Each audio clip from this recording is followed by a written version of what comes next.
Agora eu vou falar sobre os crimes contra a honra. Primeiro deles, artigo 138. Redação do artigo 138 do Código Penal e caluniar, crime de calúnia. Traz lá o artigo 138 a seguinte descrição: caluniar alguém imputando-lhe falsamente fato definido como crime.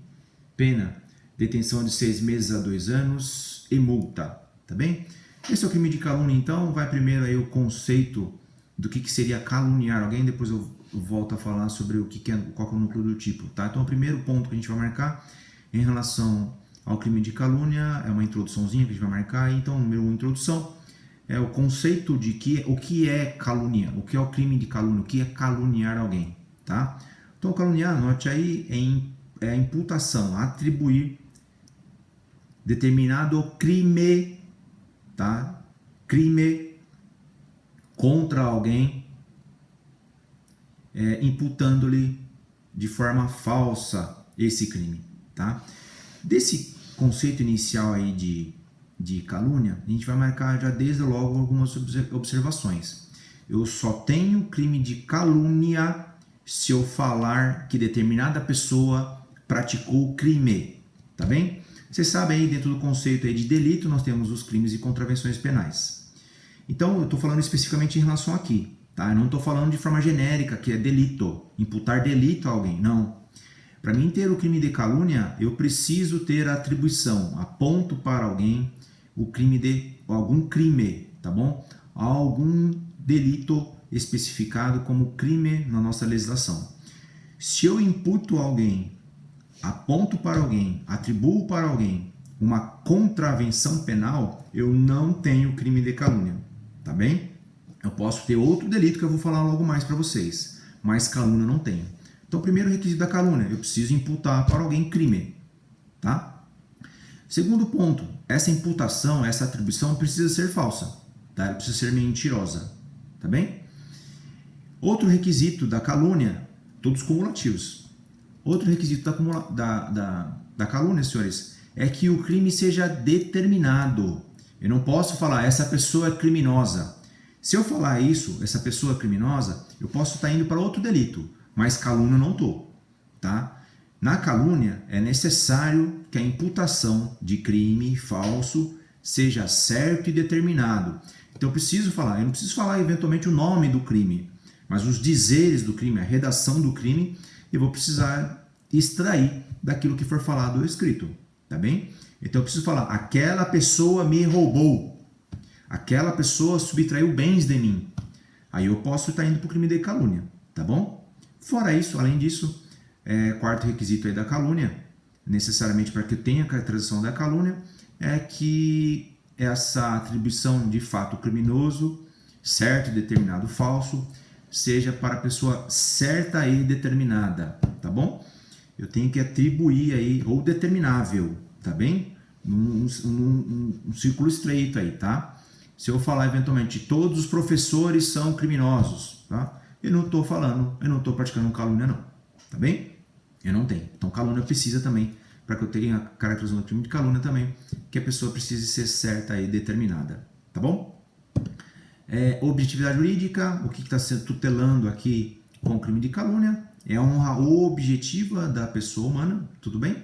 Como eu disse para vocês logo no início aí da nossa conversa, a honra objetiva são os atributos que a sociedade pensa sobre determinada pessoa, tá bom?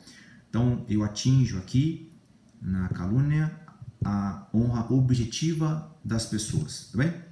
Objeto material, aquilo sobre o qual recai a conduta criminosa, é a vítima, tudo bem? É a pessoa que teve a sua honra objetiva atingida. Núcleo do tipo. Núcleo do tipo, já aqui antecipando sobre o que a gente falou, sobre o conceito de calúnia, é o verbo, o único núcleo do tipo, é o único verbo, caluniar. A ideia dele já foi falada para vocês, volto a repetir, caluniar, segundo a nossa lei aqui, é atribuir de forma falsa determinado crime à pessoa certa e determinada, tudo bem? Volto a repetir, dada a relevância, o fato imputado a alguém precisa se enquadrar como crime, tá bem? Se eu tiver a atribuir a alguém a prática de uma contravenção penal, eu não tenho calúnia, mas eu posso ter difamação, tá bom? Então lembre-se, calúnia, eu preciso atribuir crime para alguém. Contravenção penal, eu não tenho calúnia, eu posso ter então o crime de difamação. Como eu disse para vocês, a calúnia exige apontar fato determinado e certo. Então, eu preciso eu chamar alguém, você é um ladrão, você é um bandido, tudo bem? Eu não estou praticando calúnia, eu estou praticando outro tipo de delito. Estou adjetivando a pessoa e estou indo para o crime de injúria, tá bom? Mas essas expressões, seu bandido, seu ladrão, não configuram calúnia, tá bom? Por quê? Porque a calúnia exige apontar fato certo e determinado. Então eu preciso dizer, a pessoa precisa narrar ou escrever, tudo bem? Dizer ou escrever algo certo e determinado. Naquele dia você foi na minha casa e levou bens dela, tudo bem? Eu estou indo para algo mais específico, tudo bem? O levou bens dela, eu estaria narrando aí o crime de furto, tá bem? Então, naquele dia, então, fato certo, determinado, na minha casa, você levou os bens dela, qual seja, dinheiro que tinha, tudo bem? Eu estou indo, então, para um crime de calúnia, tá? O exemplo aí para calúnia, tá bom? Volto a repetir, dada a relevância também, para que eu tenha a caracterização da calúnia, que o fato seja imputado de forma falsa para a pessoa certa e determinada. Não basta eu apontar todas as pessoas de determinada classe, tudo bem? São criminosas. Essa família inteira é criminosa, tudo bem? Não, precisa atribuir a pessoa certa e determinada, tá bom? Expressões genéricas, eu não tenho crime de calúnia, tá bom? Crime de calúnia, eu preciso determinar a minha vítima. Eu não tenho a sociedade ou um grupo, uma coletividade de pessoas como vítima de calúnia, tá bem? Por que isso, professor? Volto a dizer, calúnia atinge honra objetiva, o que a sociedade pensa sobre você, sobre as pessoas, e não sobre uma classe de pessoas, tá bom? E por fim, o fato deve ser falso, tá? Eu apontar fato certo e determinado, eu não pratico calúnia, certo? Se eu falar, você já foi condenado porque roubou determinado valor de determinada pessoa naquele dia, tá aqui a sentença, tudo bem? Nessa hipótese eu não tenho crime de calúnia, não é? Se o fato é certo, ele aconteceu, tudo bem?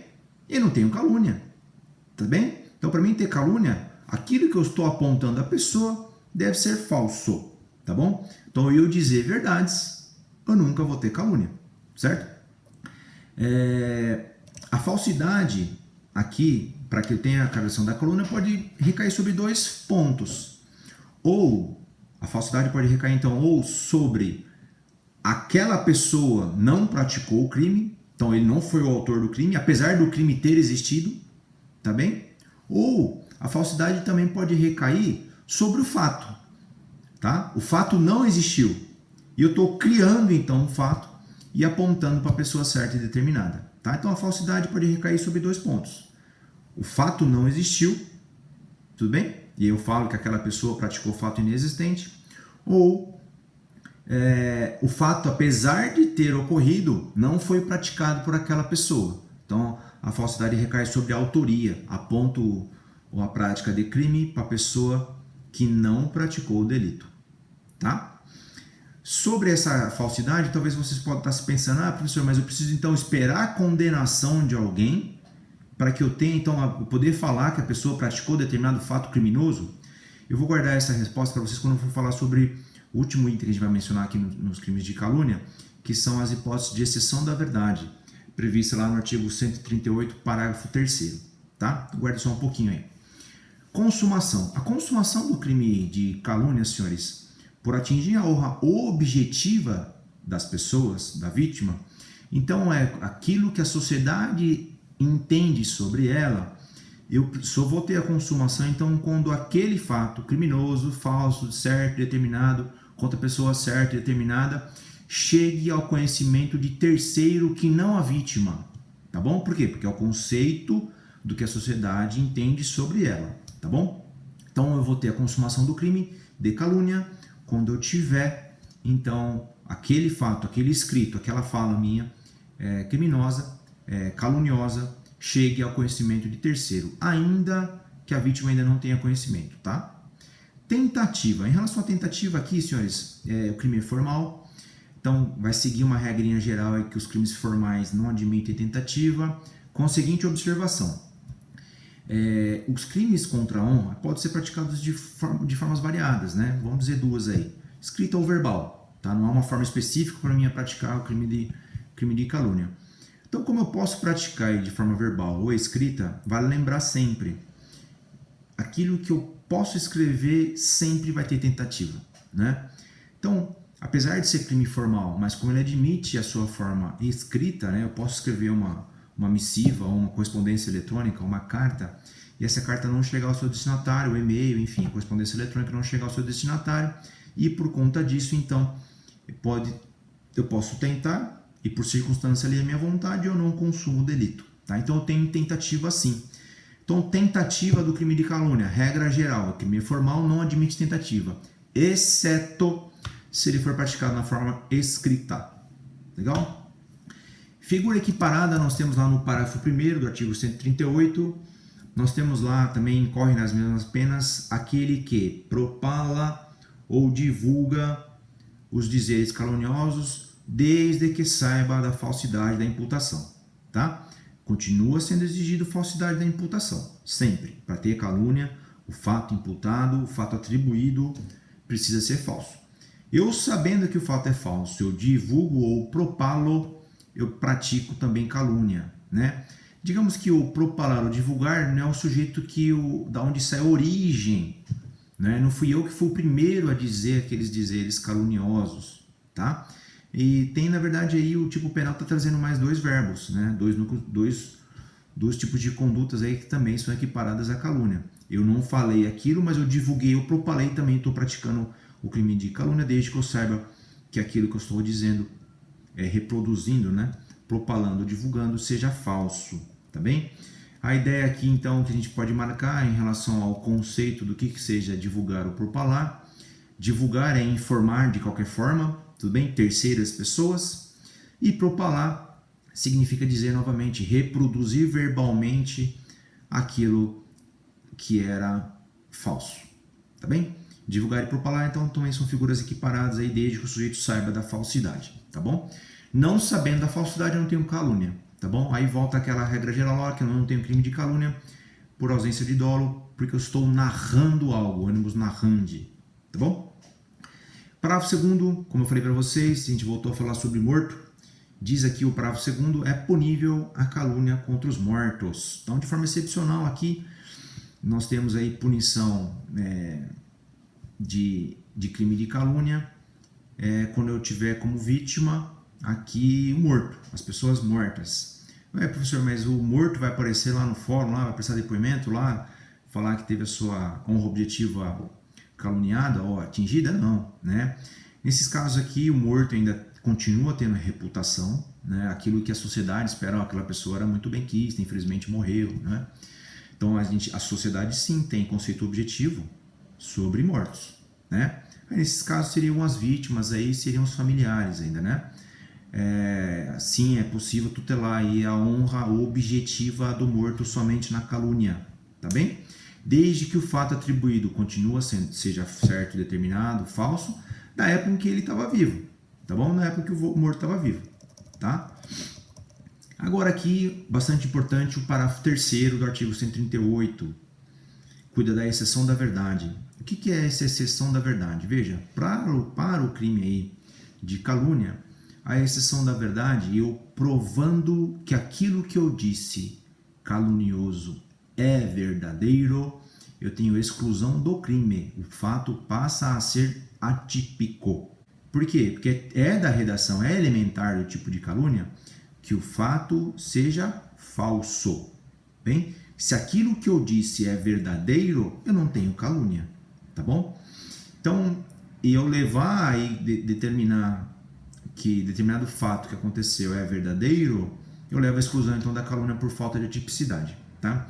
Então vamos lá, vamos entender o que é a exceção da verdade. Primeiro eu vou ler o artigo e depois a gente começa a falar sobre ele. Então, exceção da verdade. Então, exceção da verdade é aquilo que eu disse é verdadeiro. Aquilo que eu falei é verdadeiro, tá? Então, admite-se a prova da verdade. Então, o réu, aquele que praticou a calúnia, vai provar a verdade daquilo que ele disse. É um meio de defesa meio defesa indireto aí, tá bem? Admite-se a prova da verdade, tá? Então, regra geral, admite provar a verdade sim, a exceção da verdade. Exceto em 3 hipóteses que a gente vai pontuar agora, tá? 1. Se constituindo o fato imputado crime de ação privada, o ofendido não foi condenado por sentença irrecorrível. Então, quando que eu posso provar a verdade daquilo que eu disse nos crimes de calúnia? Todas as hipóteses. Exceção primeira, se aquele fato imputado a determinada pessoa for crime de ação penal privada e esse sujeito não foi condenado de forma definitiva por ele. Então toma cuidado, aquela pessoa já caluniou outras pessoas, tudo bem? Toma cuidado só com aqui então, com o que a gente fala, eu não vou poder, o sujeito então aqui não vai poder provar a verdade quando envolver crimes de ação penal privada. Então, se eu atribuir um fato criminoso para alguém que seja considerado de ação penal privada, vale lembrar das aulas anteriores aí de direito penal 2, ou de eventualmente se você já teve processo penal, lembrar das hipóteses lá de crimes de ações penais privadas, crimes de ações penais públicas, tá bem? Você então não poderia provar a verdade aqui, porque senão você obrigaria a pessoa a ingressar com ação penal privada, bem? Nessa hipótese, então, aqui não é possível provar a verdade do que aquilo que você disse. Bom, segunda hipótese, que não vou poder provar a verdade, eu não vou poder alegar a exceção da verdade. Inciso 2, se o fato é imputado a qualquer das pessoas indicadas no inciso 1 do artigo 141 do Código Penal. As pessoas elencadas no inciso 1 do artigo 141 do Código Penal são presidente da República ou chefe de governo estrangeiro. Então quer dizer que eu nunca vou poder provar a verdade se eu falar que determinado presidente da República praticou um fato certo, determinado, criminoso, tudo bem? Não vai poder. Também, isso também se refere a quem seja chefe de governo estrangeiro? Também não. E a justificativa é o seguinte, vocês sabem que o presidente da República, nos crimes comuns, ele é julgado perante o STF, tá bem? Ele goza de foro prerrogativa de função. Artigo 102, inciso 1 da Constituição Federal. E o presidente da República, pelo cargo que ocupa, ele goza desse foro por prerrogativa de função, e nos crimes comuns, para que ele seja processado, né, para que a acusação seja admitida, tá bem? Ele precisa, o STF precisa de autorização da Câmara dos Deputados, de 2/3 da Câmara dos Deputados. Então, como a ação penal contra o presidente da República, primeiro, é perante o STF, e segundo, depende de autorização da Câmara dos Deputados, então eu não tenho como provar a verdade daquilo que eu disse, tá certo? Porque eu dependeria aí do STF e da Câmara dos Deputados, e eu não consigo forçá-los a aprovar, tudo bem? E em relação aos chefes de governo estrangeiro, é porque isso decorre de normas aí de direito internacional público, tá bem? Tem previsão na Convenção de Viena. Chefes de governo estrangeiro, para aqueles países signatários da Convenção de Viena, decorre aí de direito internacional 1, eles gozam de imunidade diplomática, tá bem? Se ele goza de imunidade diplomática, não praticam crimes no território onde eles estão, tá bem?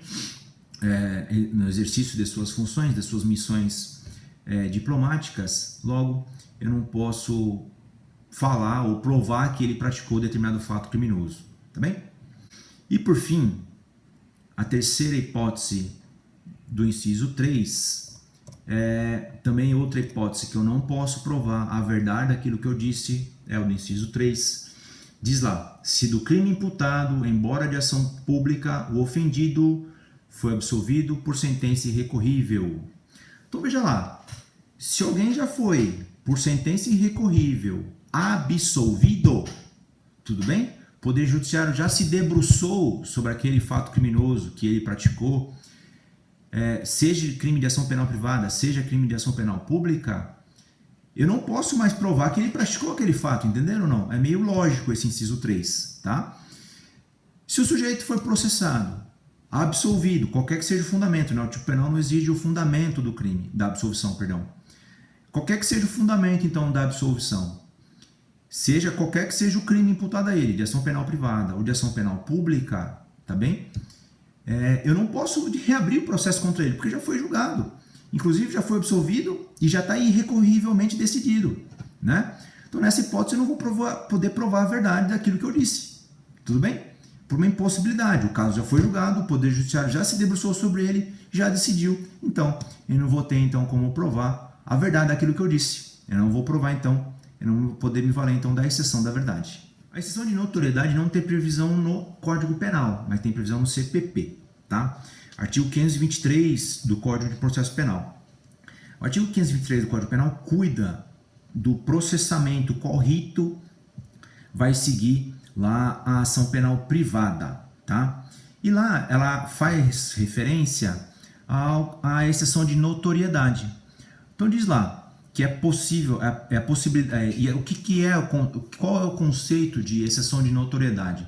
Exceção de notoriedade é eu quero provar ou eu posso provar que aquilo que eu disse é tão notório, tão público, todo mundo sabe, que eu não tenho como atingir a honra objetivo dessa pessoa, né? Se é algo público, todo mundo sabe, eu não preciso provar aquilo, certo? Por isso não tem exceção da verdade. E se todo mundo sabe aquilo sobre pessoa certa e determinada, tudo bem? Que determinada pessoa é certa e criminosa, tá bem? Eu não atinjo a honra objetiva dela, tá? Essa é a hipótese de exceção de notoriedade. Eu vou provar que aquilo que eu disse é tão notório que eu não preciso nem falar mais, eu não preciso provar aquilo, é do conhecimento público e geral. Nessa situação de exceção de notoriedade, que eu não preciso provar a verdade daquilo que eu disse, eu preciso provar, na verdade, é que aquele fato que eu disse é notório, a sociedade inteira sabe. Se a sociedade inteira sabe, eu não atinjo a honra objetiva dela, eu não tenho elemento subjetivo, nesse caso aqui, do crime de calúnia.